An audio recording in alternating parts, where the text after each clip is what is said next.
Fort Bragg Dining Facility, 1842 hours. 11 Rangers were about to make the worst mistake of their military careers. The space hummed with the peculiar energy of tribal warfare conducted in peacetime.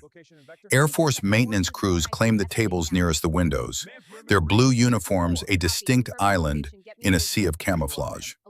Marine infantry held the corner booths like contested territory, their desert marpat a declaration of expeditionary pride. And in the center, loud and proprietary, sat the men of the 75th Ranger Regiment.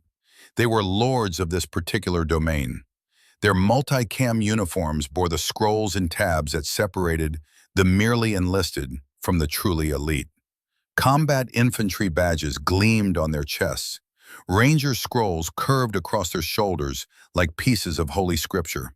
They moved through the dining facility with the swagger of men who knew they were dangerous and wanted everyone else to know it too. Staff Sergeant Marcus Keller sat at the head of the largest table, a Viking carved from North Carolina clay in 3 tours of hard lessons. At 35, he was old enough to have earned every inch of that Ranger scroll, and young enough to still believe in the myths it represented. A thin scar traced his jawline, a gift from an IED in Kandahar that had killed the man standing next to him and left Keller with nothing but this mark and the guilt that came with surviving. He was mid-story when she entered.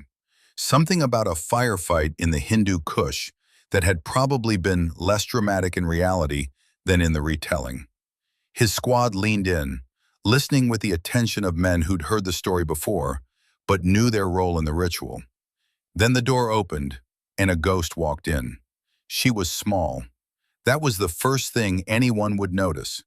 Perhaps 5'3", with an efficient frame that suggested capability rather than fragility. Her uniform was navy working green, sterile and unadorned. No unit patches, no deployment badges, no ribbons creating a colorful autobiography across her chest. Just the simple fouled anchor of a chief petty officer sitting on her collar. A rank that in this army-dominated space meant approximately nothing. Senior Chief Petty Officer Elena Cross carried her tray through the ecosystem like a foreigner navigating hostile territory without a map. She moved with a quiet purpose that could easily be mistaken for timidity by men who didn't know how to read movement. But there was something in her deliberate steps, the way she held the tray level without seeming to think about it, the manner in which her eyes swept the room in a pattern that was too systematic to be casual.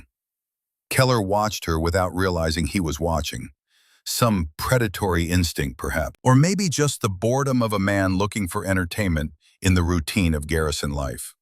She found a small table against the far wall. Ghost territory, the space claimed by people who were new or alone or didn't understand the unwritten rules of military dining politics. She set her tray down with the same measured precision she'd used to carry it. From his vantage point in the corner, Master Chief Petty Officer James Callahan watched the scene develop with the weary prescience of a man who'd seen this movie before and knew how it ended. At 58, his face was a relief map of deployments past. 3 decades in naval special warfare had taught him to recognize operators the way some men recognized makes of cars. The way she moved, the calluses on her hands visible even from across the room. The trigger finger on her right hand slightly more developed than the others. The way her eyes had swept the room, not in nervousness, but in tactical assessment. He knew who she was. More importantly, he knew what she was. And he knew the Rangers were about to step on a landmine they couldn't see. Elena was 3 bites into her meal when the shadows fell across her table. She didn't look up. She'd known they were coming before they stood, had tracked their approach in her peripheral vision, counted their footsteps, calculated the angle of their advance. 11 of them. They didn't form a perfect, menacing circle. It was clumsier than that, more casual, a swaggering encirclement that was somehow more insulting than overt aggression. It carried the confidence of men who believed they were teaching a lesson to someone too ignorant to know she needed teaching. Staff Sergeant Marcus Keller leaned his knuckles on her table. Up close, he was even more of a recruiting poster. 6'2" of muscle and conviction, shoulders that strained the fabric of his uniform. The Ranger scroll on his shoulder caught the fluorescent light like a badge of divine appointment. His combat infantry badge sat above it, immaculate. "Well, look what we have here." His voice boomed across the dining facility. Conversations at nearby tables stuttered and died. Heads turned. An audience materialized without anyone seeming to move. Behind Keller, his men arranged themselves with the practiced choreography of a pack that had hunted together before. Some grinned. Others maintained the stern expression of men backing up their sergeant's play. All of them watched the small woman at the table like she was a specimen in a jar. "A little sailor, lost at sea." The line got the laugh he wanted. Practiced, pack-like. The sound of men confirming their allegiance to the hierarchy. Elena didn't look up. She continued to eat. Fork to mouth. Chew. Swallow. Repeat. Her movements were deliberate, unhurried, a violation of the social contract that Keller's presence demanded. His dominance required acknowledgement. Her silence was a defiance he couldn't comprehend. "Hey!" Louder now. His thick finger tapped the table next to her plate, the sound sharp in the quiet that had fallen over this section of the dining facility. "I'm talking to you." She finished chewing, swallowed, set her fork down with a soft click against the tray. Then she lifted her eyes. They were dark, steady, and they held no trace of the fear or anger he'd expected. They were simply observing, recording. She was looking at him the way a scientist might examine a particularly interesting insect, cataloging data, nothing more. Keller straightened slightly, thrown off his rhythm by this unexpected response. "You know who I am?" It wasn't really a question. The phrasing was interrogative, but the tone was declarative. A statement of dominance wrapped in the syntax of inquiry. "We're the 75th Ranger Regiment, tip of the damn spear." He paused, letting the weight of that settle. Around the dining facility, other Rangers had stopped eating. They watched their tribal champion establish territorial dominance over this interloper. "We just got back from a rotation that would make your little sailor buddies cry in their bunks." Behind him, one of his men snorted, the kind of derisive sound that needed no words. Keller leaned in closer, his voice dropping to a stage whisper that somehow carried across the room. "What do you do? Push papers on some ship?" The men behind him laughed. It was a practice sound, the laughter of subordinates who knew their lines in this performance. Some of it genuine, most of it theater.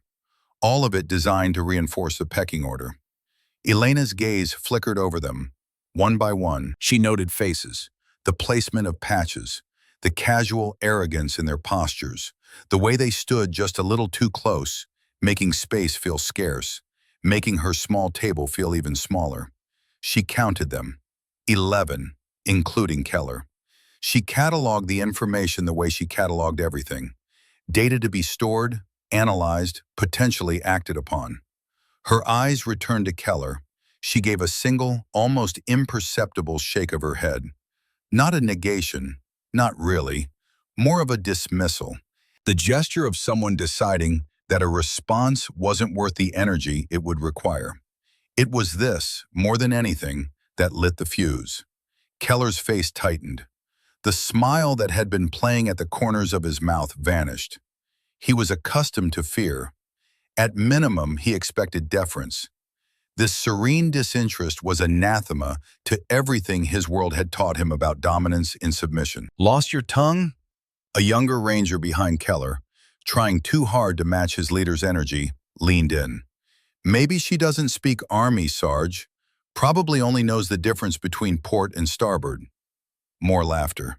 Encouraged now, the pack smelling blood. Elena's eyes returned to Keller. She held his gaze for a long moment. Then she did something unexpected. She checked her watch. It was a small gesture, clinical, like she was timing something, calculating, not nervous, not intimidated, just measuring. The gesture infuriated Keller in a way that words never could have. She wasn't engaging with his dominance display. She was treating him like an appointment that was running long, like he was making her late for something more important. With a swift, contemptuous motion, he swept his hand across her table. The tray, with its half-eaten meal, clattered to the floor. Food exploded across the linoleum. Juice splattered in an arc. A plastic fork skittered under an adjacent table. The noise was sharp, ugly, the sound of a line being crossed. The entire dining facility went silent. Every eye turned to the small table against the wall. Marines stopped mid-conversation. Air Force personnel froze with forks halfway to their mouths. Other Rangers, even those not part of Keller's immediate squad, watched to see what would happen next. This was the moment, the inflection point, the space where a response was expected. No, perhaps, even. Tears, perhaps. Anger, certainly. A shouted retort that would give Keller the confrontation he needed to justify what he'd just done. Anything that would validate his aggression and confirm the natural order he believed in. He waited for it, a smirk already forming on his lips. Chief Petty Officer Elena Cross looked at the mess on the floor. Tray overturned, food scattered like debris from an explosion, juice pooling in the grout lines between tiles. Then she looked at her watch again. Then she looked back at Keller. Her expression had not changed. It was like looking at a camera lens. No emotion, no judgment, just observation, recording, storing. Slowly she stood up.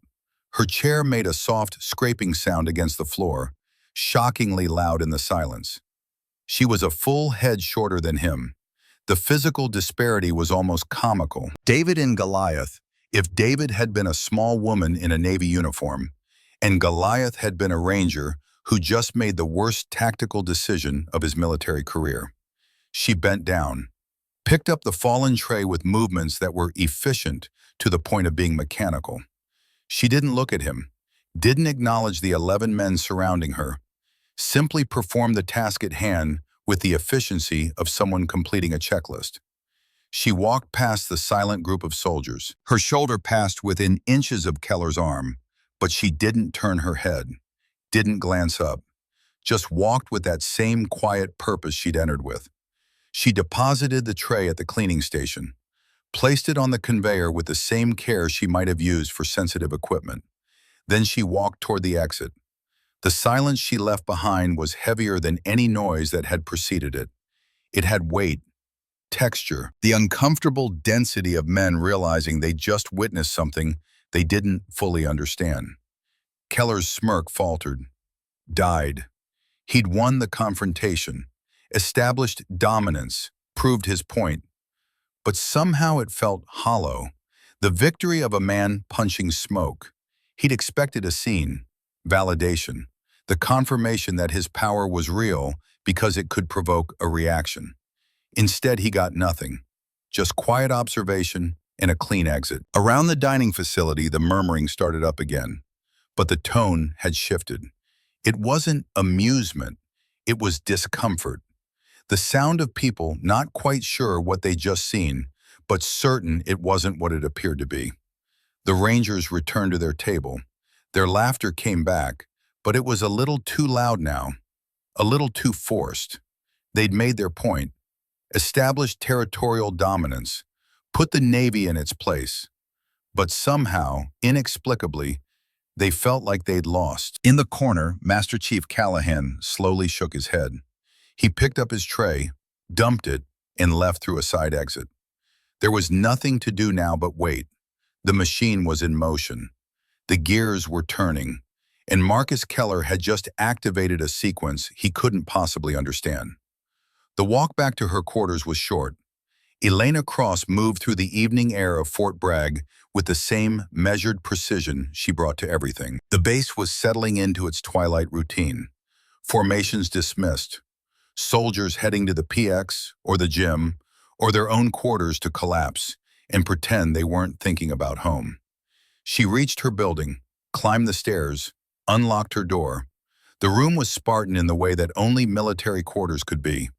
a bunk with sheets tucked to regulation tightness, a locker that contained exactly 3 identical uniforms, and the minimal civilian clothes she bothered to maintain. A desk, and on that desk, a hardened Pelican case. She sat down in the single chair. The adrenaline that had been held in check by iron discipline began to seep away, leaving behind the familiar clarity that came after confrontation. Not anger, never anger. Anger was noise in the signal. Anger was a vulnerability to be exploited.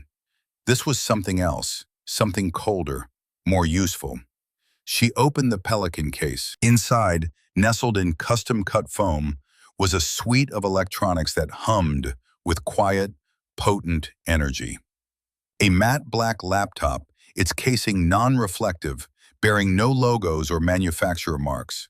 A satellite communication module, an encrypted hard drive, the tools of her actual trade. She powered on the laptop. A few keystrokes brought up a simple text interface on a secure, encrypted partition.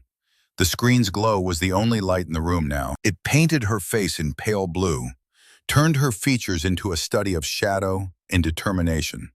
She began to type. Her report was devoid of emotion, a simple recitation of facts presented in the clinical language of military documentation. Log entry, 21,418. Bram Dining Facility, DFAC 2. 1842 hours, local. Verbal engagement initiated by U.S. Army Staff Sergeant, identified by uniform insignia as Keller, M. Subject assigned to 75th Ranger Regiment, 1st Battalion. Her fingers moved across the keys with the same efficiency she brought to every task. 1843 hours. Subject accompanied by 10 additional individuals from same unit. Verbal provocations centered on inter-service rivalry and gendered condescension. She paused, replaying the scene in her mind with perfect clarity. The way he'd leaned on the table, the angle of approach his men had used, the micro-expressions that had crossed his face when she didn't react the way he expected. 1845 hours. Subject escalated to physical action. Displaced personal meal tray. Intent appears to have been public humiliation. Objective assessed as successful from subject's perspective. Another pause. Her fingers hovered over the keys. 1846 hours. Disengaged from situation. No verbal response provided. All 11 individuals visually identified, logged for future reference. She saved the file. The encryption algorithm churned silently, wrapping her words in layers of mathematical protection that would take a supercomputer decades to crack. The act was a ritual of containment. She had taken the chaotic emotional energy of the encounter and transformed it into cold, hard data. Data could be stored, analyzed, acted upon. Emotion was just noise cluttering the frequency. Her preparation was not about retaliation. It was about recalibration, about ensuring that when the moment came, she would have the information she needed to respond with precision rather than passion. She opened another, smaller case. Inside, nestled in its own custom-cut foam, was a single circular patch. It was midnight blue, almost black. Embroidered on it in silver thread was a phoenix rising from stylized flames. The mythical bird's wings were spread wide, its head tilted back in what might have been triumph or agony or both. Beneath it, in subtle gray thread that would be invisible unless you knew to look for it, was a Latin motto: Fides in tenebris, faith in darkness. It was the unofficial emblem of a unit that did not officially exist. Project Trident, a name that appeared on no organizational charts, claimed no budget line items, and operated in the spaces between the wars that made headlines and the wars that didn't. Elena looked at it for a long moment. Her fingers traced the outline of the mythical bird. The embroidery was raised slightly, textured under her fingertips. It was a reminder of who she was beyond the sterile uniform and the assumptions of men like Keller. a symbol of rising from ashes, of finding signal in noise, of operating in the kind of darkness that had nothing to do with the absence of light and everything to do with the absence of certainty. She had earned this patch in ways that Marcus Keller, for all his scrolls and tabs, could never understand. In places that didn't appear on maps, against enemies that had no names. She closed the case. The soft click of the latches echoed in the quiet room, a small, definitive sound in the gathering dark. Her focus was restored.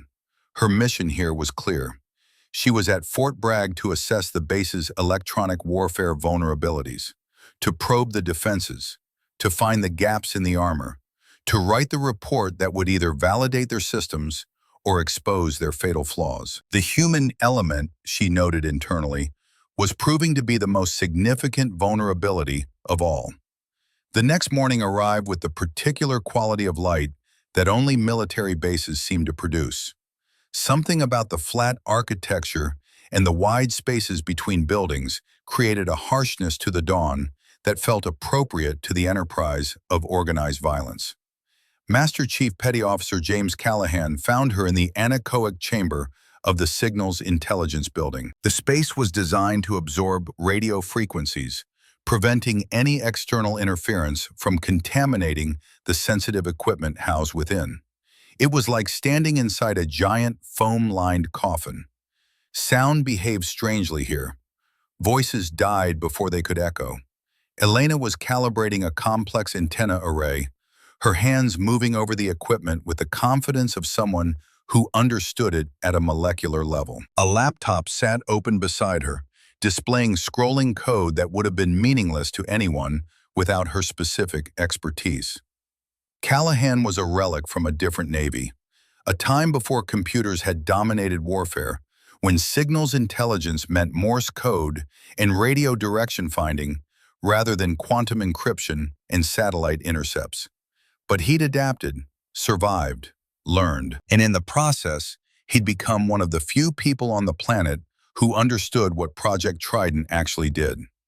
More importantly, he was one of perhaps a dozen people who knew what that Phoenix patch represented. Heard there was some friction at the DFAC last night, Elena. He didn't call her by rank, not here, in private. They'd known each other too long, served in too many places that had no names. He'd been her first instructor when she'd arrived at Naval Special Warfare Development Group 12 years ago.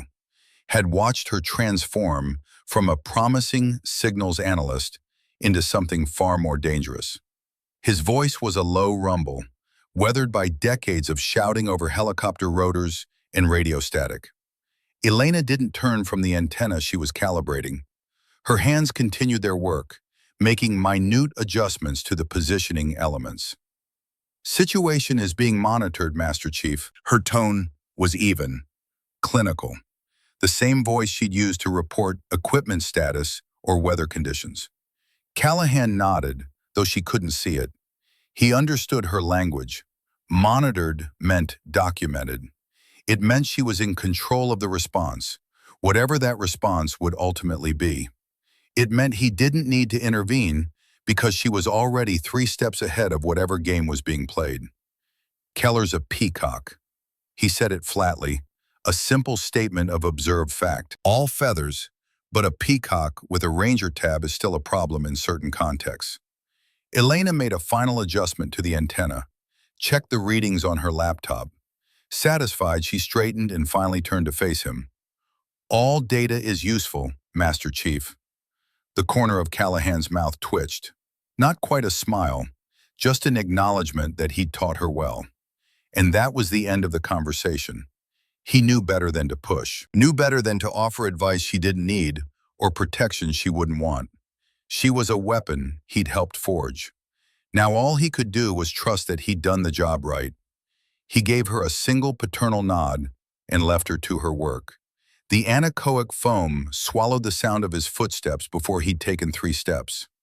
Elena turned back to her equipment, but her mind was already moving ahead, calculating, planning, not for revenge, never revenge, but for the inevitable moment when Marcus Keller's path and her capabilities would intersect. And when that moment came, she would be ready. The provocation, when it came, was as predictable as it was arrogant. Keller and his platoon were preparing for a major joint training exercise, Oracle Fury. It was designed to be the ultimate test of Ranger capabilities, a long-range raid on a high-value target, complicated by a sophisticated near-peer adversary providing electronic warfare support in cyber attacks. Scenarios testing not just their trigger skills, but their ability to operate when all their technological advantages had been stripped away. It was, in short, exactly the mission that would expose any weaknesses in their communications infrastructure. Which is why Elena Cross had been temporarily assigned to provide technical support. Had been, until Staff Sergeant Keller decided to solve that particular problem.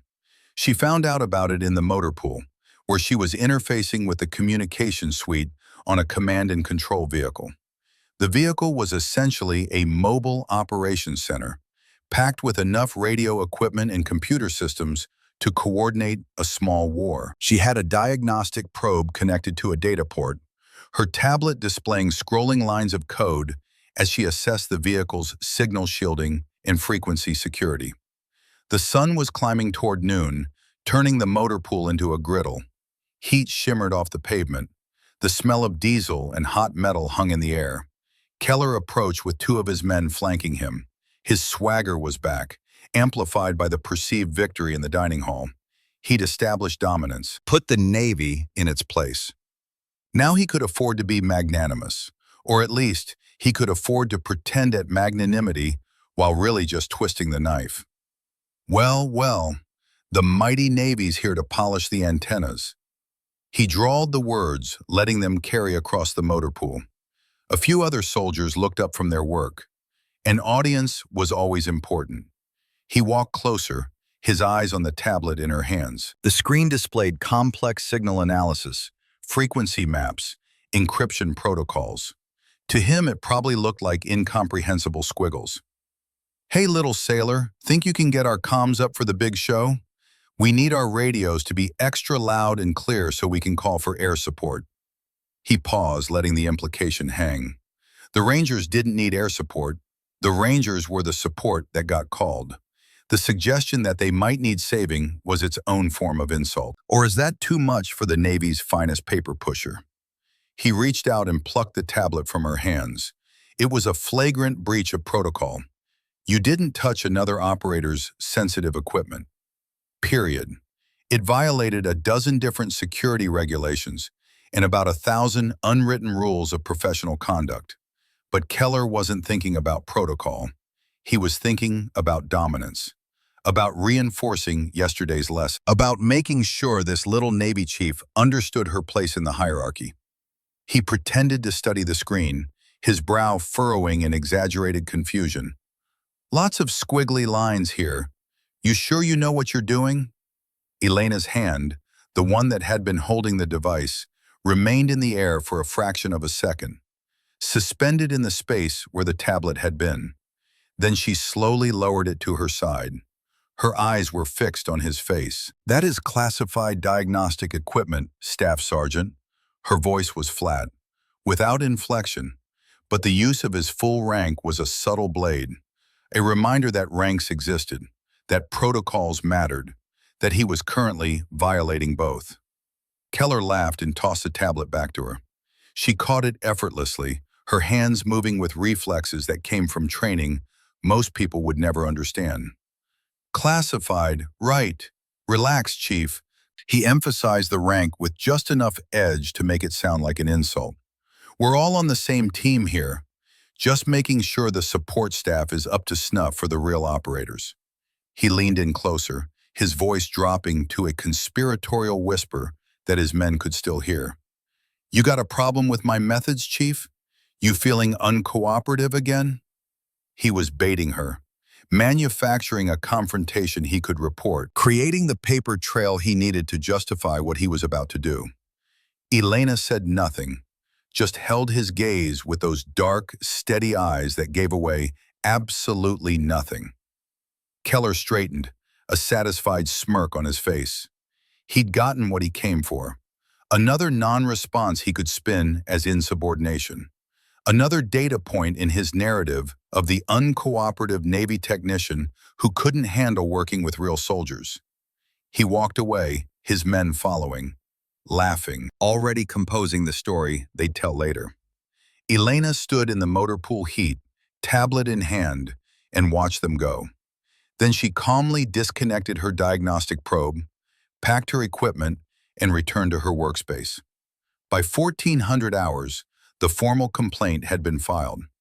At 1530 hours, a nervous second lieutenant found her cataloging signal emitters on the base perimeter. He was perhaps 23, fresh out of officer training, and clearly uncomfortable with the errand he'd been assigned. Chief Petty Officer Cross? He consulted a clipboard, not quite meeting her eyes. "Ma'am, I have a report here from Staff Sergeant Keller of the 1st Ranger Battalion." He paused, swallowed. "He's filed a formal complaint. It states that you were, and I'm quoting, uncooperative and displayed a hostile attitude when he requested assistance with his platoon's communication equipment." Elena looked at the young officer. He was just a messenger, a kid caught between NCOs playing games he didn't understand. She felt no anger toward him. "Understood, Lieutenant. He's requesting that you be reassigned from any support role related to his unit during the upcoming Oracle Fury exercise." The lieutenant's voice was getting quieter, like he was embarrassed to be delivering this message. "Command has provisionally approved it pending review. You're to remain in the operations center and provide general network monitoring only. No direct support to Ranger elements." It was a deliberate, calculated move. Keller was using the institutional machinery to sideline her, to put her in a box labeled problematic support personnel, to punish her for the crime of not respecting him in the manner he felt he deserved. He was weaponizing the very system she dedicated her life to serving. "Thank you for the notification, sir." Elena's voice was perfectly neutral, professional. She turned back to her work as if the conversation had been about something as mundane as a schedule change. The lieutenant lingered for a moment, looking like he wanted to say something else, maybe apologize, maybe explain that he was just following orders. But Elena didn't look at him again, and eventually he walked away, relieved to be done with an uncomfortable task. Alone again, Elena continued her work. But her mind was already processing the new information, integrating it into the larger picture she was building. She had the pattern now, the complete data set, the initial confrontation in the dining facility, the escalation at the motor pool, the formal complaint weaponizing institutional processes. Keller had painted himself into a corner. He'd created a paper trail that documented his bias.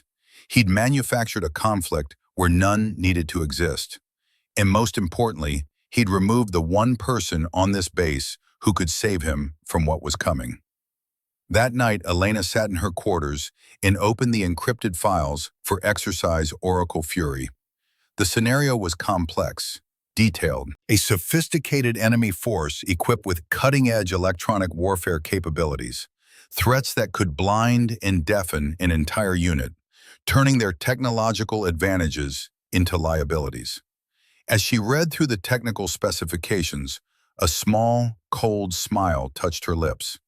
She recognized this threat profile, not because she'd read about it in a report, because she'd encountered it before, in person, under fire. In a valley in Lebanon 2 years ago where everything had gone wrong, and she'd learned exactly how these systems worked by watching them kill people she'd been supposed to protect. The jamming architecture in the Oracle Fury scenario was based on her own after-action report, her own analysis, the threat assessment she'd written after that mission, purchased with blood and failure and lessons you learn when you survive something you shouldn't have. Someone had taken her work and turned it into a training scenario, which meant Oracle Fury wasn't just a test of Ranger capabilities. It was a test of whether Fort Bragg's communications infrastructure could withstand the kind of sophisticated attack that real adversaries were now capable of deploying. And Marcus Keller had just ensured that the one person who truly understood this threat would be watching from the sidelines. Elena closed the files, opened the small case containing the phoenix patch, looked at the silver bird rising from flames, the Latin motto beneath, Fides in tenebris. She closed the case. The soft click was definitive in the quiet room. Then she opened a new file and began to type. Not a report this time, a prediction. She detailed exactly how the exercise would unfold, how the jamming would manifest, how the base's organic electronic warfare systems would fail to adapt, how Keller's platoon would find themselves blind and deaf in hostile territory with no way to call for help.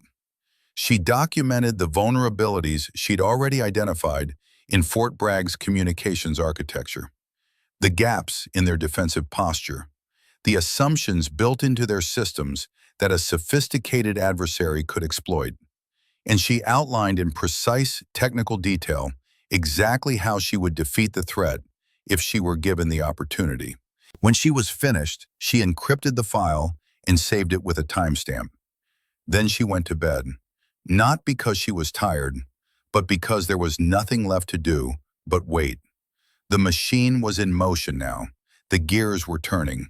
Marcus Keller had activated a sequence he couldn't understand, let alone control. In 3 days, exercise Oracle Fury would begin. In 3 days, 11 Rangers would learn what it meant to underestimate a ghost. In 3 days, the correction would begin. But tonight, in her Spartan quarters on Fort Bragg, Senior Chief Petty Officer Elena Cross slept the dreamless sleep of someone who knew exactly what was coming and was perfectly prepared for it. The only question that remained was whether Marcus Keller would survive the lesson with his career intact. Elena suspected not, but that wasn't her concern. Her concern was the mission. Always the mission. And the mission was about to get very interesting indeed. 3 days could feel like an eternity or an eye blink, depending on what waited at the end of them. For Staff Sergeant Marcus Keller, those 3 days passed in a blur of final preparations, equipment checks, and the particular brand of controlled chaos that preceded any major training exercise. For Senior Chief Petty Officer Elena Cross, those same 3 days were a study in patience and precision. She completed her assessment of Fort Bragg's electronic warfare vulnerabilities. She documented every gap in their defensive architecture. She prepared her workspace in the operations center with the methodical care of a surgeon arranging instruments before a complex procedure. And she waited. Exercise Oracle Fury was scheduled to kick off at 0600 hours on a Thursday morning that dawned clear and cold. A morning that made North Carolina feel more like its mountain heritage than its coastal proximity. Frost edged the grass around the operations center. Beth misted in the air as soldiers moved through the pre-dawn darkness, finalizing their preparations. The operations center itself was a cavern of controlled chaos even before the exercise officially began. It occupied the entire ground floor of a reinforced concrete building that had been designed to survive anything short of a direct nuclear strike. Inside, the space was dominated by a massive holographic map table that could display terrain, force positions, and tactical data in 3 dimensions. Surrounding it were tiered workstations for different functional areas: communications, intelligence, fires coordination, electronic warfare, logistics. Screens covered every wall, displaying everything from weather data to satellite imagery to live feeds from drone cameras that weren't actually live because this was just training. But the technology was real enough. Colonel David Harrison stood on the command platform overlooking the main floor, a coffee in one hand and a tablet in the other. At 52, he was old enough to remember when operations centers looked completely different, when maps were paper and updates came via radio rather than real-time data links. He'd adapted, learned to trust the technology even when his instincts screamed that nothing could replace boots on the ground and eyes on the target. He was an infantryman at heart, had earned his commission through ROTC, spent his entire career in combat arms units, worked his way up through company command and battalion command to this posting as Fort Bragg's deputy commander for training. He'd seen combat in Iraq, Afghanistan, a dozen places that didn't make the news. He knew what real war looked like, which made him take training seriously in a way that some officers didn't. Elena arrived at the operations center at 0530 hours, early enough to be professional, not so early as to seem overeager. She wore her working uniform, her hair pulled back in the tight bun that regulations required. The rank insignia on her collar caught the overhead lights. Chief Petty Officer, the simple, fouled anchor.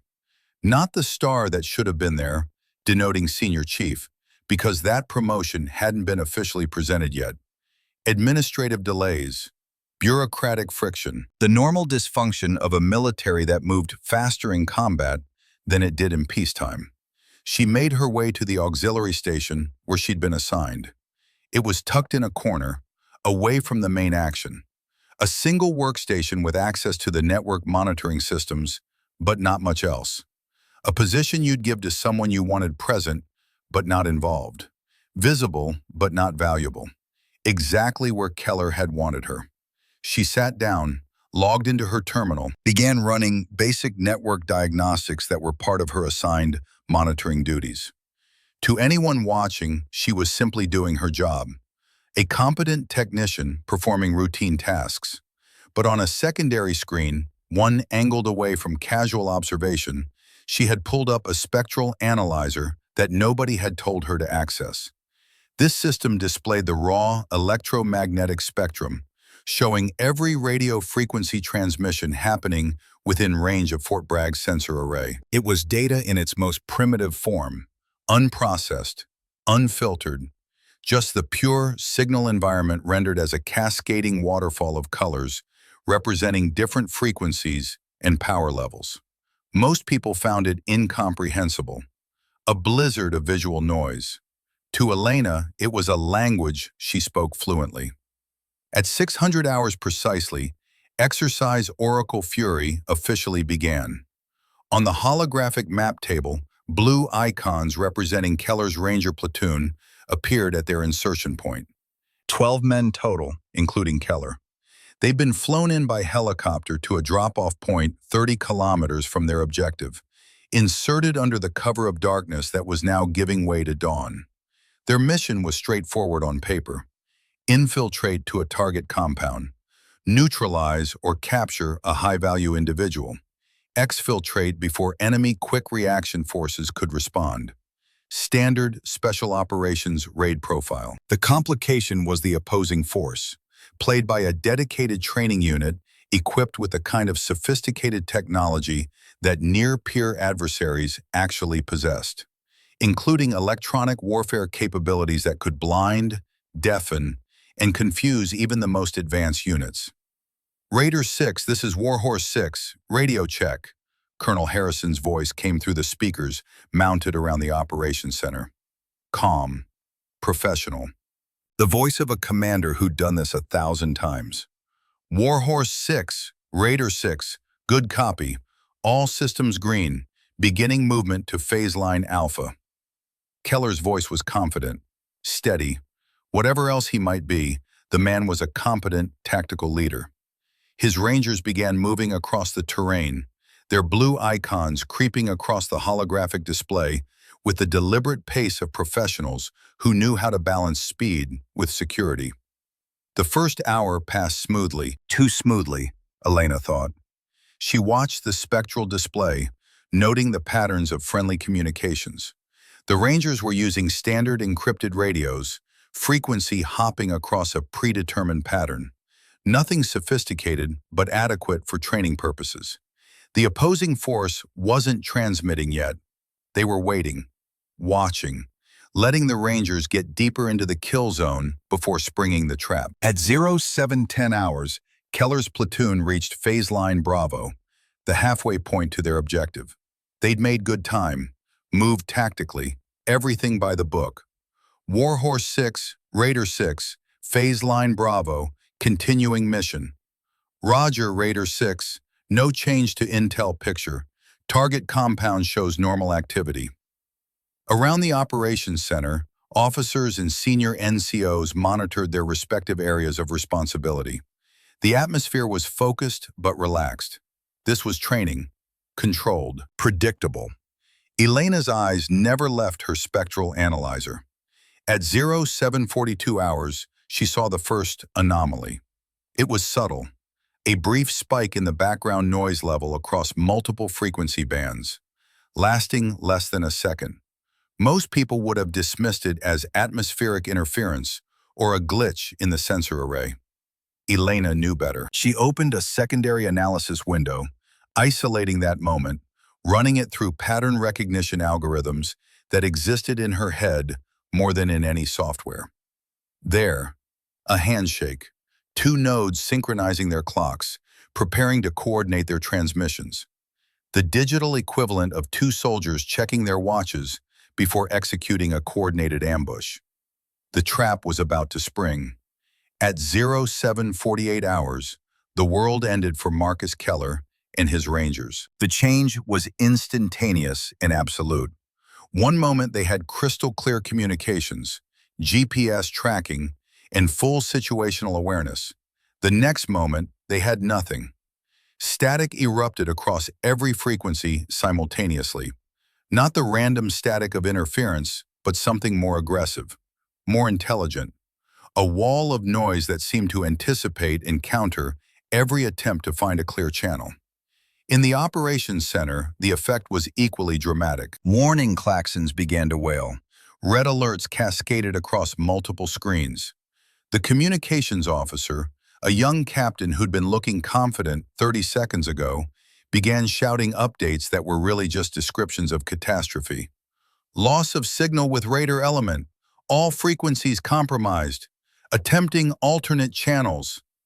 On the holographic display, the blue icons representing Keller's platoon flickered. Their position data, fed by GPS and transmitted via encrypted radio, simply stopped updating. The icons froze in place, then began to fade as the computer system lost confidence in their accuracy. 12 men had just vanished into the electromagnetic dark. "What the hell is happening?" Colonel Harrison's voice cut through the rising chaos. Not shouting, not panicking, but demanding answers with command presence that made people want to give him answers, even when they didn't have any. Major David Peterson stood at the electronic warfare station, his hands flying across his console. At 45, Peterson was the base's senior EW officer, a man who'd built his entire career on understanding the electromagnetic spectrum. He had a master's degree from MIT. He'd written papers on frequency hopping algorithms and adaptive jamming techniques. He was, by any objective measure, an expert, and his expertise was currently worth nothing. Massive jamming, sir. Broad spectrum, high power, adaptive. Every time we try to find a clear frequency, it's already there. It's hopping in a pattern we can't track. He pulled up the spectral display on the main screen. The visualization that appeared made several people in the operations center actually gasp. The waterfall display showed a cascade of angry red and yellow energy. Every frequency band that should have been blue or green, indicating clear channels for friendly communications, was instead drowning in a sea of hostile signal. It was a digital tsunami, overwhelming every defense they had. Can we counter it? Harrison's question was directed at Peterson, but the major was already shaking his head. "We're trying, sir, but this is beyond anything in the exercise scenario. This is graduate-level EW, professional-grade capabilities. I don't understand how the OPFOR is generating this kind of power and sophistication." Minutes ticked by. 3, 5, 8. Each one an eternity for the Rangers on the ground, who were operating completely blind, and an agony for the officers in the operations center, who were supposed to be controlling this exercise, but were instead watching it spiral into chaos.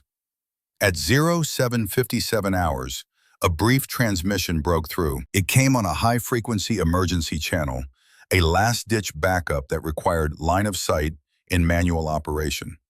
The transmission quality was terrible, the signal weak and intermittent, but Keller's voice was unmistakable. "Warhorse, Raider 6, taking simulated fire, multiple positions, completely pinned. Static swallowed half his words, but the message was clear enough. Cannot maneuver, cannot communicate, multiple simulated casualties. We are in the kill box. The transmission died. Didn't fade, didn't degrade, just cut off mid-word as if someone had thrown a switch. The silence that followed was profound. Colonel Harrison's face had gone from stern to grim. This wasn't training anymore. This was a catastrophic failure of his command's technical capabilities. In a real combat scenario, those 12 Rangers would be dead or captured. The mission would be a complete failure, and it would be his responsibility. His eyes scanned the frantic activity in the operations center. Technicians were shouting updates at each other. Officers were running diagnostic protocols. Major Peterson was coordinating counter-jamming efforts that were accomplishing exactly nothing. Nobody had answers. Everyone had excuses. And then Harrison saw her. In a quiet corner of the operations center, away from the main chaos, sat Chief Petty Officer Elena Cross. She wasn't panicking, wasn't shouting, wasn't frantically typing commands into her terminal. She was simply watching a screen that nobody else was looking at. Her expression was one of intense concentration. Her eyes moved across the display in a pattern that suggested she was reading something, understanding something, finding signal in the noise. Harrison made a decision separating adequate commanders from good ones. When your experts failed, you look for someone who might succeed. He stepped down from the command platform and walked directly toward her station. Conversations died as people noticed the colonel moving with purpose. Eyes followed him across the operations center floor. Elena didn't turn, didn't acknowledge his approach. Her focus remained absolute on the spectral analyzer display in front of her. Harrison stopped at her workstation, looked at the screen, saw absolutely nothing that made sense to him, just cascading colors and incomprehensible patterns. Chief Cross. She turned then, met his eyes, and Harrison, who'd been commanding soldiers for 3 decades, felt something shift in his understanding of the situation. There was no fear in those eyes, no uncertainty, just calm assessment and absolute confidence. "Sir, can you tell me what's happening to my Rangers?" It was phrased as a question, but they both knew it was really a plea. A commander asking for help from a subordinate because rank meant nothing when your people were dying, even if it was just simulated dying in a training exercise. Elena glanced back at her screen, then returned her gaze to Harrison. "The jamming is not a single source, Colonel. That's what your systems are trying to tell you, what everyone is assuming, but it's incorrect." Across the operations center, Major Peterson had noticed the conversation. He began moving toward them, his expression defensive. "That's impossible, Chief. All our systems show a single high-powered source broadcasting from these coordinates." He gestured toward the main holographic display, where a pulsing red icon indicated the location his systems had triangulated for the jamming source. Elena didn't even glance at him.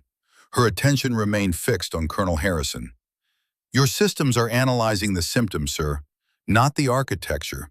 The jamming appears to be coming from a single source because that's what it's designed to appear to be, but it's not." She turned back to her screen, fingers moving over her keyboard with rapid precision. "It's a decentralized 3-node network. The primary node is here." She pulled up a tactical map overlay and touched a location on her screen. When she transferred the image to the main holographic display, a new icon appeared. A small, pulsing red dot in a patch of empty desert, miles away from where Peterson's systems had indicated. "The signal is being triangulated from the handshake latency residuals between the nodes. The delay is minute, less than a nanosecond, but it's measurable if you know where to look." Peterson's face had gone from defensive to shocked. He was staring at the new icon on the map, then at his own displays, trying to understand how he'd missed this. The secondary and tertiary nodes are here and here. 2 more icons appeared on the holographic map. Together, the three formed a triangle that surrounded Keller's last known position. They're providing polymorphic cover and broadcasting a false carrier wave that's blinding your equipment. The primary node is directing the operation. The other two are providing the overwhelming signal strength that's masking the coordination traffic. The operations center had gone completely silent. Every person in the room was listening to the small Navy chief explain, in calm technical terms, what their multi-million-dollar electronic warfare suite had failed to detect. Colonel Harrison felt something crystallize in his mind, a suspicion becoming certainty. "On what authority do you have this information, Chief?" The question hung in the air. It was the pivot point, the moment where everything would either make sense or dissolve into more confusion. Elena met his gaze, and for the first time since he'd approached her, he saw something shift in her expression. Not uncertainty, more like a decision being made, a mask being removed. "Authority of Naval Special Warfare Development Group, Project Trident, sir." The name landed in the room like a physical object. Several of the more senior officers and NCOs went very still. Project Trident was a ghost story, a rumor, the unit that people whispered about but nobody actually knew anything concrete about, except Colonel Harrison did know. He'd been read into certain programs during his time commanding a joint special operations task force in Syria. He'd never worked directly with Trident personnel, but he'd seen the results of their operations. He knew they existed, knew what they did, and suddenly everything made sense. The quiet competence, the way she moved, the calluses on her hands, the absolute confidence in her technical assessment. This wasn't a support technician who'd been assigned to Fort Bragg for routine duties. This was an operator, a specialist, someone who fought wars in the electromagnetic spectrum the way Rangers fought them with rifles and grenades. And Marcus Keller had tried to humiliate her in a dining facility. "Can you stop it?" Harrison's question was simple, direct. A commander who just found a potential solution to an impossible problem. "I can neutralize the external node, sir. Request authorization for targeted kinetic strike. Remote Weapons System 4 is available. It's equipped with a .338 Norma Magnum platform." Peterson made a strangled sound. "Sir, we can't just start shooting at exercise equipment. The cost alone." Harrison cut him off with a gesture. "Major, 12 of my Rangers are currently simulating being dead in a kill zone because our systems failed. I don't care about equipment costs. I care about mission success." He turned back to Elena. "You have authorization, Chief. Make the shot." Elena nodded once. She stood from her workstation and moved to a hardened terminal on the edge of the command platform. This was the control station for Fort Bragg's remote weapon systems, unmanned platforms that could be used for perimeter security, or in this case, for training scenarios that required precision engagement. She sat down at the terminal. Her fingers moved across the keyboard with the confidence of someone who'd done this before. Not in training, in actual combat. The main display switched to show the view from a high-powered optic mounted atop a remote weapons tower. The image showed desert terrain, rocks and scrub vegetation, heat haze distorting the air. Elena didn't use the joystick to search, didn't scan across the landscape looking for her target. She simply typed in coordinates, numbers that existed in her head, derived from the spectral analysis she'd been conducting. The camera slewed with a mechanical whine. Servos adjusted the angle. The view zoomed in with startling speed and precision. And there, in the middle of what appeared to be empty desert, was something. To most people, it would have looked like nothing, just rocks and heat shimmer. But Elena adjusted the magnification one more time, and the outline became visible. A small directional antenna, camouflaged to blend with the surrounding terrain, its dish angled to optimize its jamming effect. "Target identified." Her voice was calm, clinical, the tone of a surgeon announcing that she'd found the tumor. Around the operations center, people had stopped pretending to work. Everyone was watching the drama unfold on the main screen. Elena's hands moved across the keyboard. She wasn't using the simplified fire control interface designed for the system. She was accessing the underlying ballistic calculation software, manually inputting data with a speed that suggested she'd done these calculations so many times they were muscle memory. Range 2,850 meters. Her voice was a steady monotone, a stark contrast to the chaos that had preceded this moment. Wind 7 knots, variable from 290. She typed more numbers. Coriolis effect calculated for latitude and azimuth. More keystrokes. Her eyes never left the screen. Updraft from valley floor thermal differential requires elevation adjustment of plus +0.2 mils. She made a final entry. Time of flight 3.8 seconds. Her finger moved to the firing control. She didn't hesitate, didn't double check, didn't look to Colonel Harrison for final confirmation. She simply pressed the button. A single, sharp crack echoed from the speakers mounted around the operations center. On the screen, the view remained unchanged for exactly 3.8 seconds.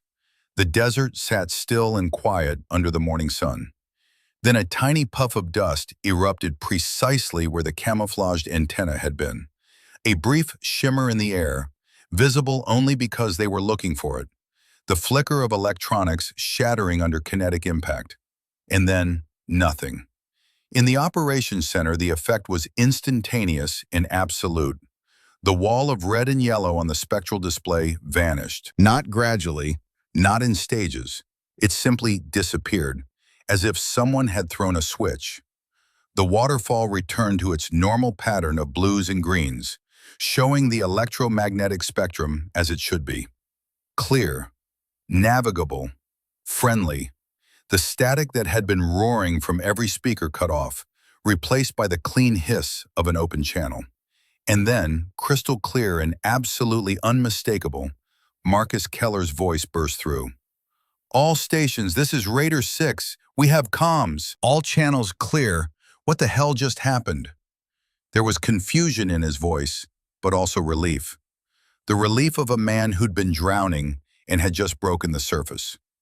"Command, be advised, enemy emitters are down. I say again, emitters are down. Requesting status and further instructions." Colonel Harrison keyed his microphone. "Raider 6, Warhorse 6, continue to objective. Good work recovering from the EW attack. Roger, continuing mission." There was a pause. Then Keller's voice returned, confused. "Warhorse 6, we've reached objective Alpha. But sir, the target building is empty. No OP4, no HVT. It's completely abandoned." Harrison and Elena exchanged a glance. She saw understanding dawn on the colonel's face. The exercise scenario had listed a high-value target at Objective Alpha, but there had never been one. The entire raid mission was just cover. The real test had always been the electronic warfare vulnerability assessment. Keller's Rangers had been bait from the beginning. A live stress test of Fort Bragg's EW capabilities under combat conditions. And they'd failed catastrophically, until Elena saved them. "Raider 6, understood," Harrison said slowly. "Consolidate at Objective Alpha. Prepare for exfil. Exercise complete." "Roger, Warhorse 6, Raider 6 out." The confusion in Keller's voice was palpable. He'd led his platoon on a mission to capture a target that didn't exist. And he still had no idea that the woman whose meal he'd swept to the floor was the only reason he wasn't cataloged as a catastrophic training failure. Colonel Harrison stood on the command platform, staring at the spectral display that now showed complete communications dominance. He looked at the remote weapons feed, showing the small crater where an antenna had been. He looked at the holographic map, where the blue icons representing Keller's platoon had reappeared, updating in real time now that their GPS and communications were restored. And then he looked at Senior Chief Petty Officer Elena Cross, who had just accomplished something that should have been impossible. She had identified a sophisticated multi-node jamming network using nothing but pattern recognition and signal analysis. She had calculated a precise firing solution for a target nearly 3 kilometers away. She had executed a single shot that had neutralized the primary node and caused the entire network to collapse. She had done in 10 minutes what his entire electronic warfare section hadn't been able to do in an hour of desperate trying. Around the operations center, the stunned silence was giving way to a different kind of activity. People returning to their stations, resuming their functions, but now with a sense of profound unease. The realization settling in that they had just witnessed something extraordinary, and that they had catastrophically underestimated the small woman standing at the remote weapons terminal. Major Peterson looked from his displays to Elena and back again. His face had gone through several shades of pale. His professional understanding of electronic warfare had just been thoroughly dismantled by someone he'd dismissed as a junior technician. The Rangers who'd been present at the dining facility incident stood in various positions around the operations center, their faces showing different stages of dawning horror. They were putting pieces together. The quiet chief they'd mocked, the technical competence she'd just displayed, the clearance level implied by Project Trident, the realization that they had harassed someone who operated at a level they couldn't even comprehend. On the ground 30 kilometers away, Marcus Keller was reorganizing his platoon, running communications checks, trying to understand what had just happened to turn their impossible situation into a salvage mission. He had no idea that his salvation had come from the woman whose meal he'd swept onto a dining facility floor 3 days ago. But he would. Colonel Harrison was already planning the debrief, already composing the report that would go up his chain of command, already thinking about the conversation he needed to have with whoever had sent Senior Chief Cross to his base without properly briefing him on who and what she was. But first, he had an exercise to complete.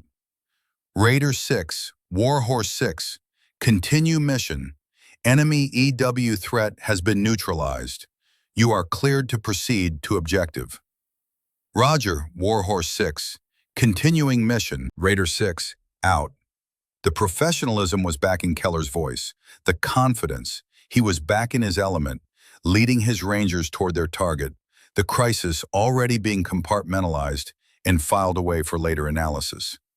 Elena returned to her auxiliary workstation, logged out of the remote weapons terminal, sat down at her original station as if nothing extraordinary had just happened. But on her secondary screen, the spectral analyzer continued to display the electromagnetic environment, and she continued to watch it with the same absolute focus she'd maintained throughout the entire crisis.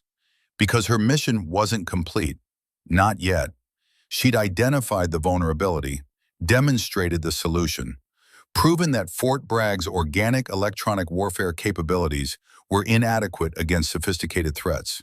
But there was still data to collect, still patterns to analyze, still work to be done. The exercise would continue for another 6 hours.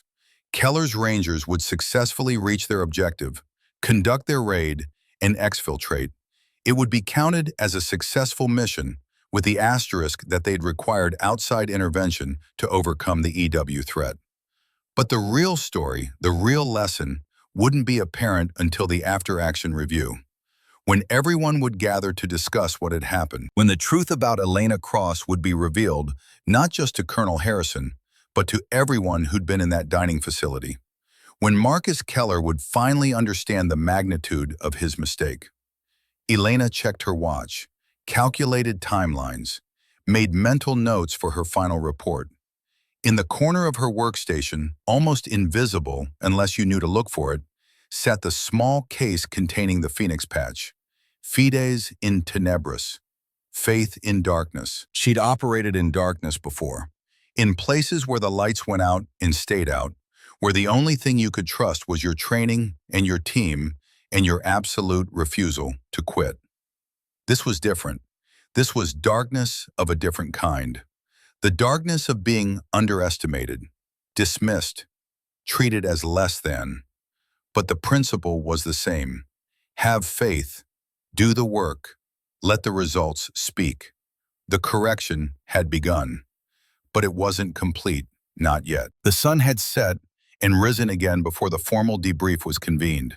48 hours, time enough for exercise Oracle Fury to be completed, after action reports to be compiled, and for Colonel Harrison to make certain phone calls to certain people in certain offices that had no official addresses.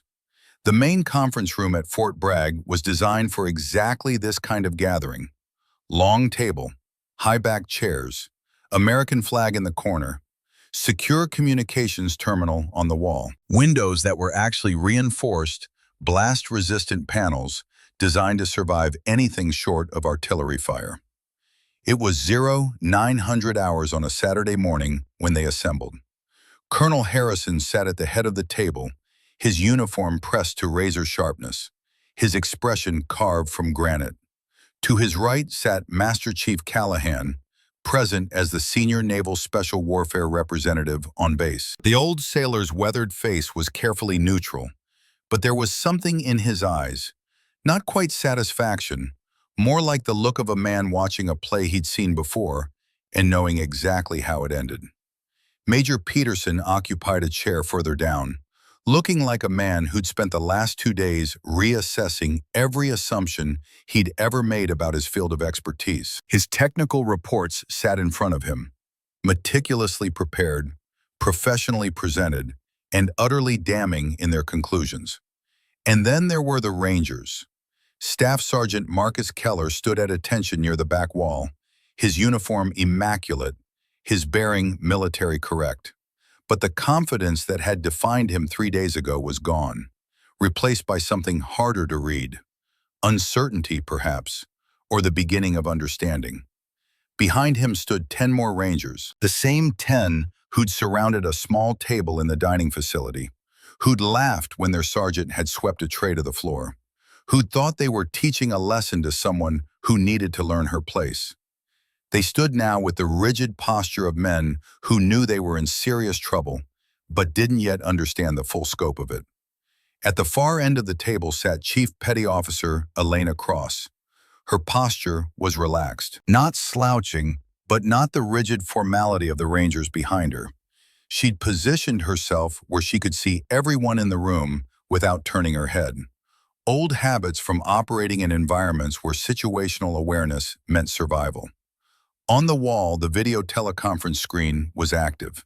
The image was crystal clear, high definition, encrypted through channels that had more security protocols than most classified weapons systems. The woman on the screen was Navy Rear Admiral Catherine Valdez, 55 years old, silver stars on her collar, ribbons covering a substantial portion of her uniform, each one representing a deployment, a commendation, a piece of history written in service and sacrifice. Her face had the kind of hardness that came from making decisions where wrong answers got people killed. She was currently the Deputy Commander of Naval Special Warfare Command, and she did not look pleased. Colonel Harrison opened the proceedings with the kind of formal language that military bureaucracy demanded. This after-action review convenes at 0900 hours for exercise Oracle Fury, conducted at Fort Bragg, North Carolina, dates of execution November 14th through 16th. Present are key personnel involved in planning, execution, and resolution of critical incidents during said exercise. He paused, glanced at his notes, then continued in a voice that had shifted from bureaucratic to something more personal. The after-action report for this exercise has highlighted 2 critical points. First, a significant and catastrophic failure in our organic electronic warfare detection and countermeasure capabilities when faced with a polymorphic, decentralized adversary employing graduate-level jamming techniques. Major Peterson shifted uncomfortably in his chair. Second, a singular and decisive success in the neutralization of that same threat, accomplished by personnel not originally assigned to direct support roles. Harrison's eyes moved to Elena, then away. The implication was clear to everyone in the room. However, this review must also address a personnel issue that occurred prior to the exercise and directly impacted the command structure and support allocation for Ranger elements. Now he looked directly at Keller. Staff Sergeant Keller, You filed a formal complaint against Chief Petty Officer Cross on November 12th, citing insubordination and an uncooperative attitude when you requested technical assistance for your platoon's communication equipment. Keller's jaw tightened. His voice, when he spoke, had lost all its swagger. Yes, sir, that is correct. You further requested that she be removed from any direct support role related to your unit during Oracle Fury. Yes, sir. And command approved this request, pending review. Yes, sir. Harrison let that sit for a moment, let the weight of it settle on everyone present. Then he picked up a remote control and pointed it at the wall screen. The image split. Admiral Valdez remained on one half. On the other, security camera footage began to play. The timestamp showed November 11th, 1842 hours. The location designation read DFAC-2. The footage was silent but devastatingly clear. High-definition cameras designed to monitor dining facility operations for safety and security captured everything in perfect detail. 11 Rangers approaching a single table. A small woman in Navy uniform eating alone. The body language unmistakable even without sound. Aggressive posturing, leaning over the table, invading personal space. The woman not responding, not engaging, simply continuing to eat. And then the sweep of Keller's hand, the tray clattering to the floor, food scattering. The woman standing, cleaning up, walking away without a word while 11 Rangers watched her go. The footage played in a loop, 3 times, 4, each repetition more damning than the last. The silence in the conference room was absolute, silence that had physical weight, that pressed down on everyone present with the force of judgment rendered and sentence pending. Keller's face had gone through several shades of pale, from the normal tan of someone who spent time outdoors to something approaching chalk. His men behind him looked equally stricken. This was the moment where their actions, which had seemed justified or at least defensible in the heat of the moment, were being displayed for what they actually were. Bullying, harassment, conduct unbecoming. Admiral Valdez spoke for the first time. Her voice came through the speakers with absolute clarity and zero warmth. Staff Sergeant Keller, he flinched as if struck. Yes, ma'am. Your complaint against Chief Cross has been reviewed at the highest levels of both Naval Special Warfare Command and United States Army Special Operations Command. So has this security footage. So have witness statements from Master Chief Callahan and other personnel present at the time.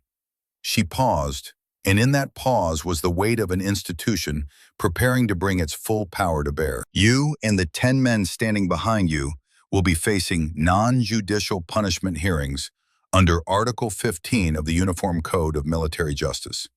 The charges will include conduct unbecoming a non-commissioned officer and harassment of a fellow service member. Your command chain can consider itself fortunate that I am not recommending full court-martial proceedings. Keller's world was crumbling.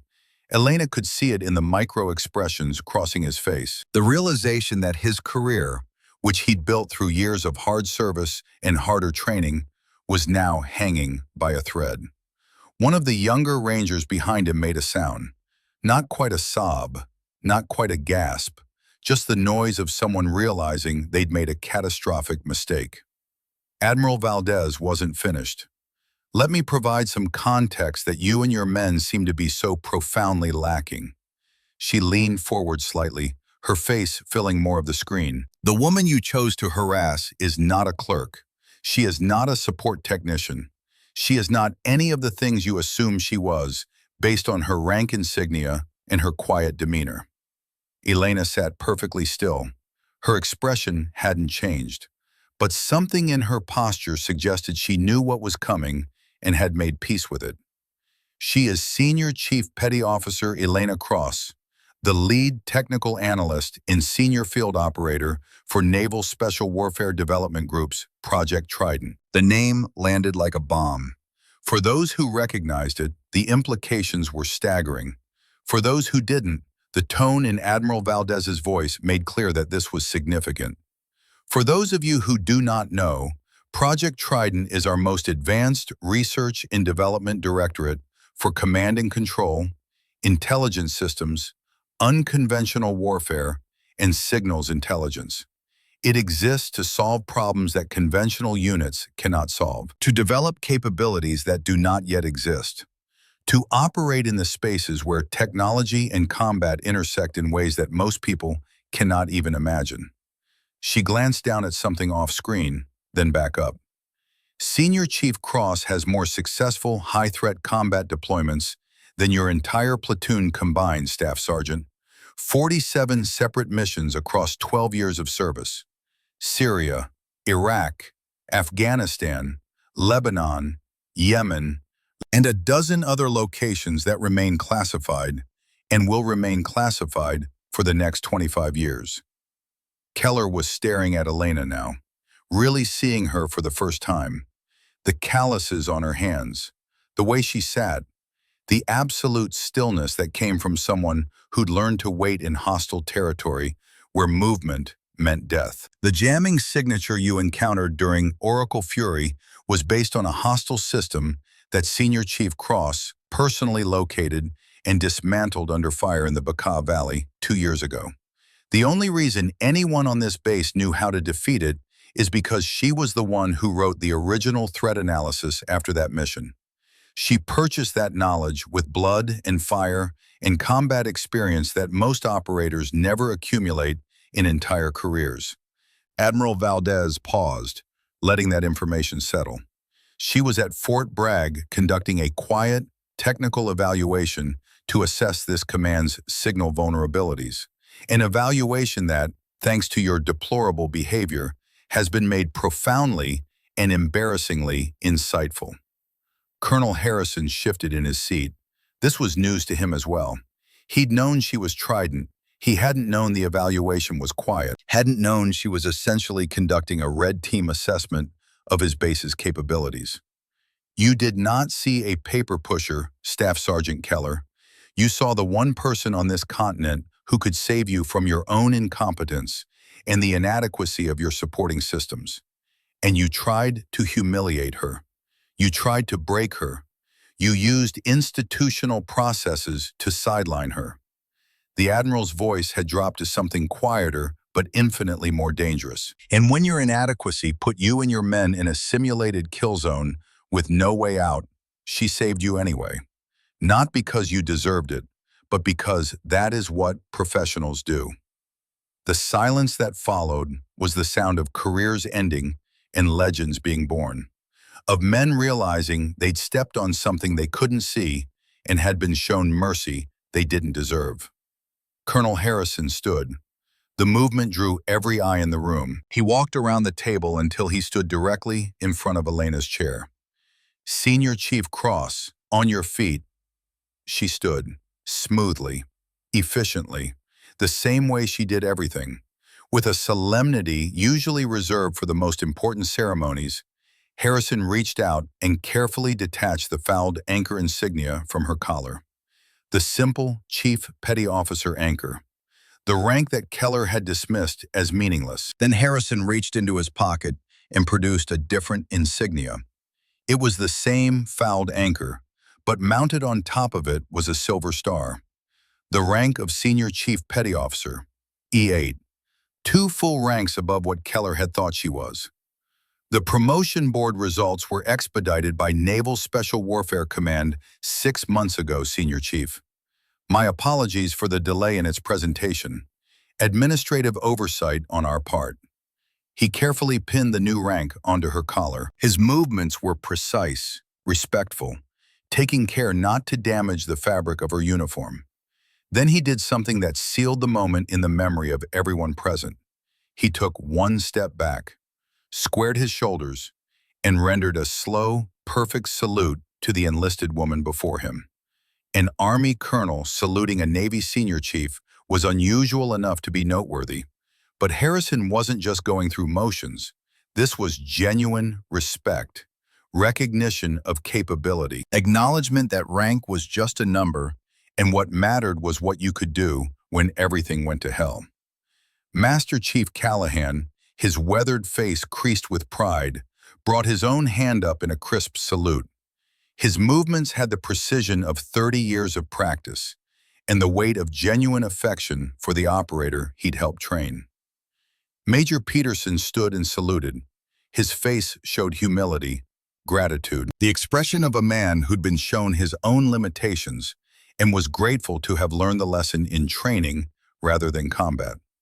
One by one, every other officer and senior NCO in the room turned toward Elena and rendered salutes. The cumulative effect was powerful, an institution acknowledging one of its own, paying respect where respect had been earned. Finally, at the back of the room, Marcus Keller slowly raised his hand to his brow. His salute was perfect in its execution, textbook, but his eyes were on the floor. His face was a mask of utter humiliation and dawning understanding. This was the first salute offered upward in shame and awe by a man who'd spent 3 days thinking he was superior to someone who operated at a level he couldn't even comprehend. It was the beginning of the correction. Elena returned each salute with the same precision. No triumph in her expression, no satisfaction, just professional courtesy. The acknowledgement of the institution's forms and functions. When the salutes were complete, Harrison spoke again. Additionally, Senior Chief Cross's technical assessment identified 47 critical vulnerabilities in our communications infrastructure. Had this been real combat against a sophisticated, near-peer adversary, enemy forces could have compromised our entire network. She's recommended $12.4 million in system upgrades and protocol changes. All recommendations have been approved at the division level and will be implemented beginning next quarter. He let that sink in. $12 million. That was the price tag on Fort Bragg's inadequacy. The cost of fixing problems they didn't even know existed until a small woman with a laptop and an extraordinary skill set had shown them the gaps in their armor. She didn't just save your platoon, Staff Sergeant. She potentially saved this entire base from catastrophic failure in future combat operations. The weight of that statement settled on Keller's shoulders like physical mass. He'd harassed someone who just identified and solved problems that could have gotten people killed. Real people, in real combat. Admiral Valdez spoke from the screen. The Article 15 proceedings will be conducted by your battalion command. The recommended punishment is 45 days restriction to base, formal letters of reprimand in your permanent files, and mandatory completion of professional military education focused on inter-service cooperation and appropriate conduct. Additionally, all 11 of you will prepare written apologies to be delivered to Senior Chief Cross. She paused. However, Colonel Harrison has recommended, and I concur, that your tactical performance during the exercise itself was exemplary. Once communications were restored, you completed your mission with precision and professionalism. That performance is the only reason we're not proceeding with more severe disciplinary action. Don't mistake leniency for weakness. Don't dishonor your Ranger scrolls further by failing to learn from this. Keller found his voice. It was rough, strained. Ma'am, we understand. We accept full responsibility for our actions. We were wrong, completely and totally wrong. It was perhaps the most honest thing he'd said in days. The formal debrief continued for another hour. Technical discussions of the electronic warfare capabilities displayed, recommendations for training improvements, analysis of communication protocols and backup systems. But the real business was done. The correction had been administered. The lesson had been taught. When the meeting finally adjourned, people filed out in small groups. Officers heading back to their commands, NCOs returning to their units. The Rangers left together, a subdued group of men who'd learned something about assumptions and consequences. Keller lingered near the door. Elena was gathering her materials, preparing to leave, when he approached. Senior Chief. She looked up, met his eyes, waited. Ma'am, I'd like to request a moment of your time, if you're willing. She studied him for a long moment, then nodded once.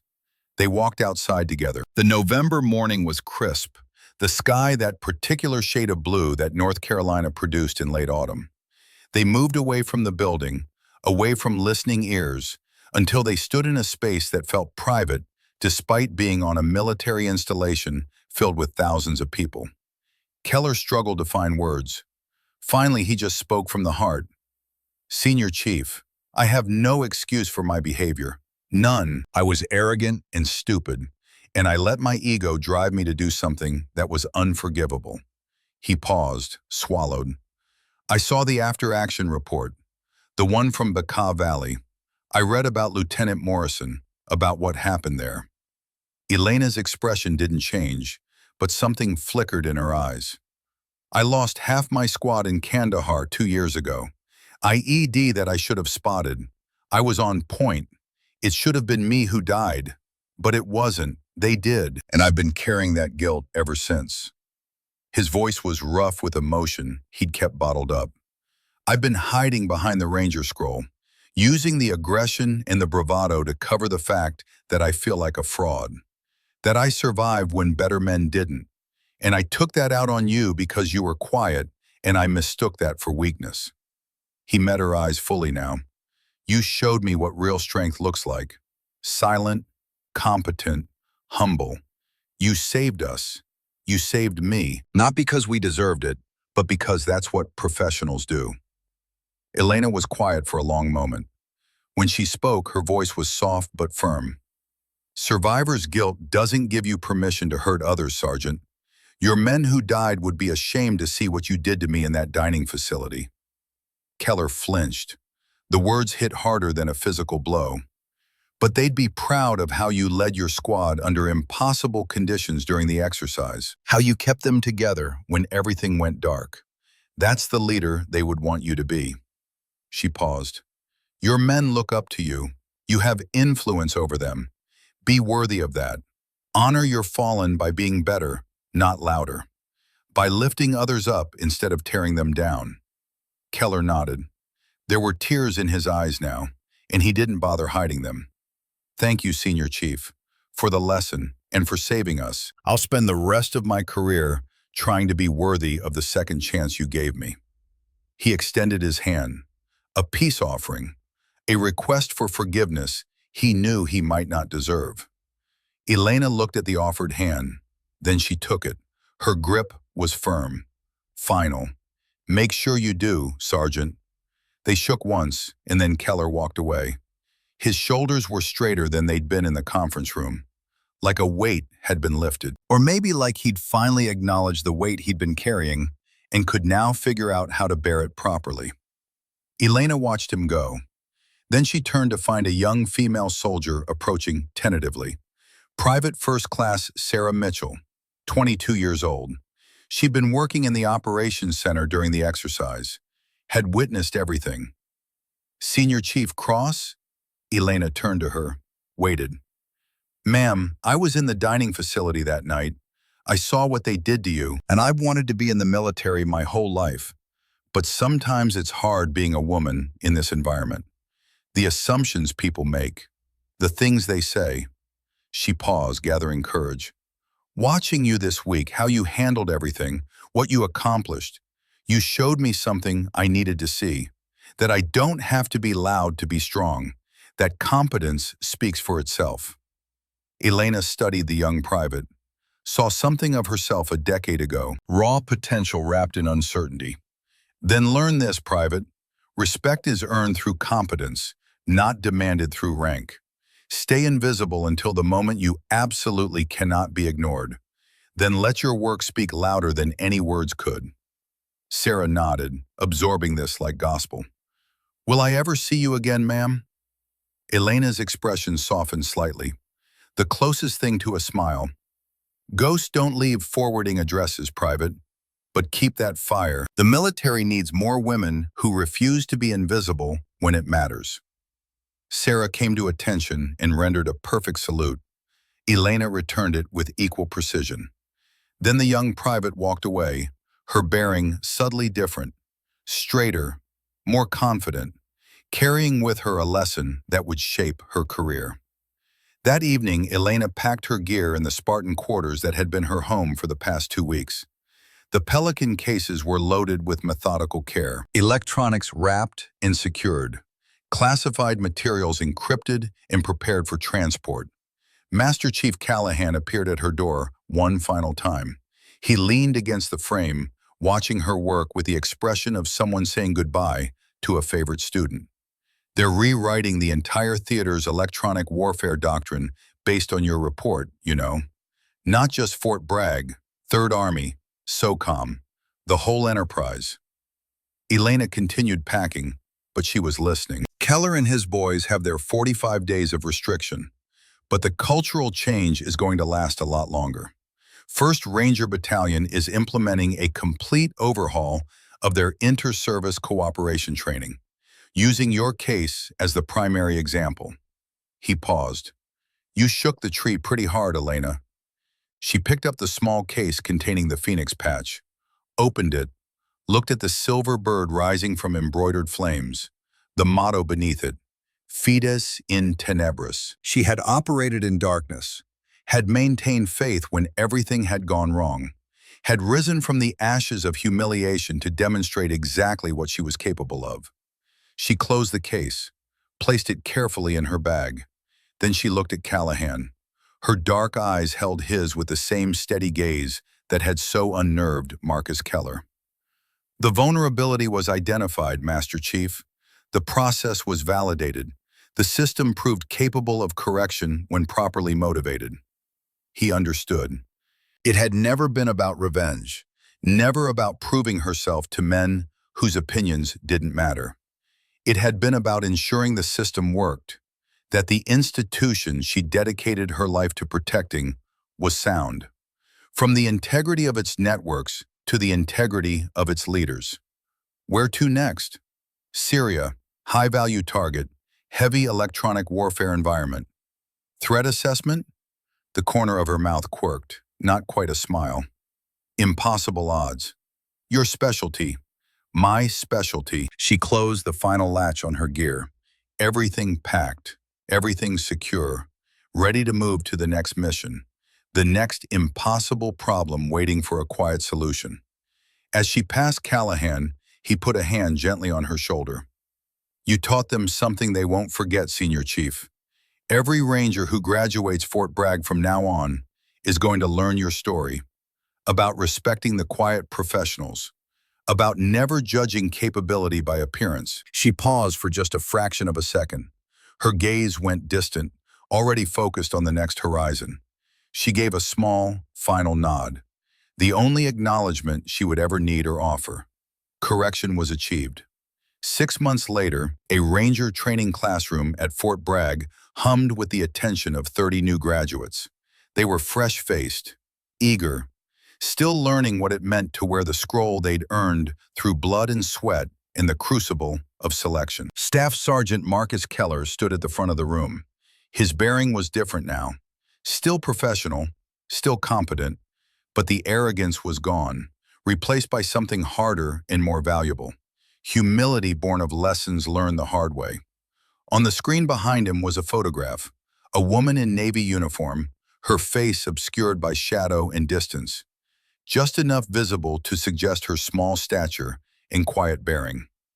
This, Keller said, his voice clear and firm, is a reminder. The most dangerous operator in the room isn't always the loudest, isn't always the biggest, isn't always the one with the most visible credentials. He paused, making eye contact with students around the room.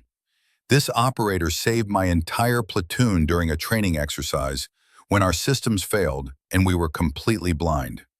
She identified a threat that our multi-million-dollar electronic warfare suite couldn't detect. She neutralized it with a single shot from nearly 3 kilometers away. She did it quietly, professionally, and without any expectation of recognition. A young Ranger raised his hand. Sergeant, did you ever see her again after that? Keller shook his head. No, she deployed to Syria a week later. Classified mission. Came back to another classified mission after that. That's how these operators work. They appear. They solve impossible problems. They disappear. He advanced the slide. The new image showed the Phoenix patch, midnight blue, silver bird, Latin motto. She carried this patch, never wore it on her uniform.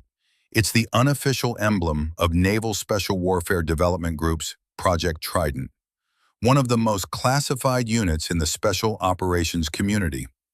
He looked at the patch for a long moment. The motto is Fides in Tenebris, faith in darkness.